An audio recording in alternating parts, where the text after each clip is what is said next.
Hello, Count Team. This is a short training video to familiarize you with the count and offering sheet used weekly by the Vertical Count Team. That's you. When you go to the basement to do the count, there will be sheets like the one you're seeing. Begin at the bottom of the sheet and work your way up. The bottom right of the sheet has a place for you to write the head count. That's pretty straightforward, but if you have any questions, just let me know. The next section to the left is the paper, dollars, and change section. As you can see from the example, you write how many of each bill or coin that you have from the offering bag, and then put the dollar amount in the total column. So before you start filling out this sheet, you're going to want to separate your dollars and change and your checks from the offering bags. Then just above the dollars and change section is a place for both the count team members to sign their initials. This way we know who to contact if there's a question regarding the deposit.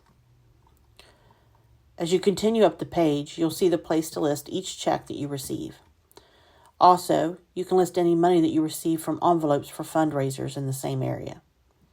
From the example I've listed, you can see that Sam Smith gave $500 in the form of a check. I have the check number on the second column just to the right of his name.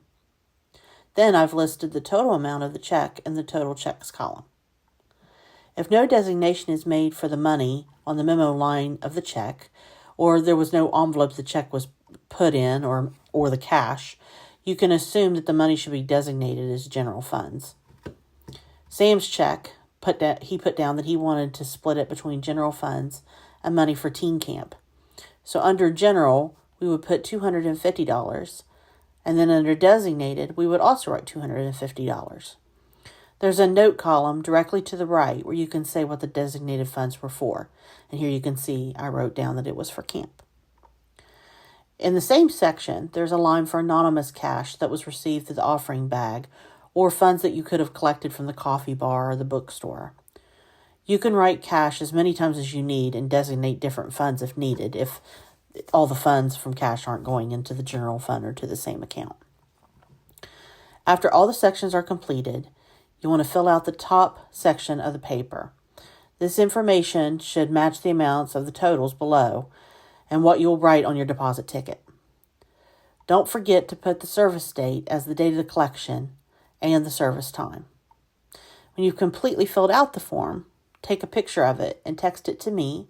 My text is 740-339-3636.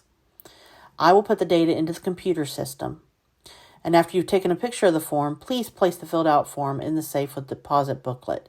That way we make sure that everyone's confidential information stays confidential. I'd like to thank all you guys for serving your church in this capacity.